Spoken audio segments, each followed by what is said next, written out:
Τέταρτη μέρα σήμερα και ήδη νιώθω πιο ανάλαφρη και γεμάτη ενέργεια. Επιτρέψτε μου λοιπόν να σας συστήσω το Wellosophy Meal Replacement.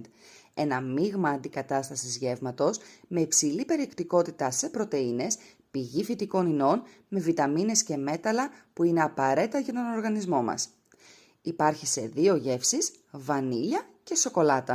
Χωρίς γενετικά τροποποιημένα προϊόντα, ελεύθερο από γλουτένη και το σημαντικότερο, πιστοποιημένο από τη Vegan Society.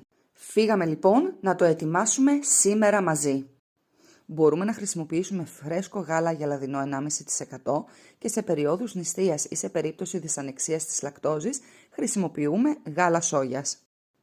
Προσθέτουμε 2 μεζούρες από το μείγμα αντικατάστασης γεύματος μέσα στο γάλα, κλείνουμε καλά το shaker και ξεκινάμε να ανακατεύουμε έως ότου διελυθεί η σκόνη.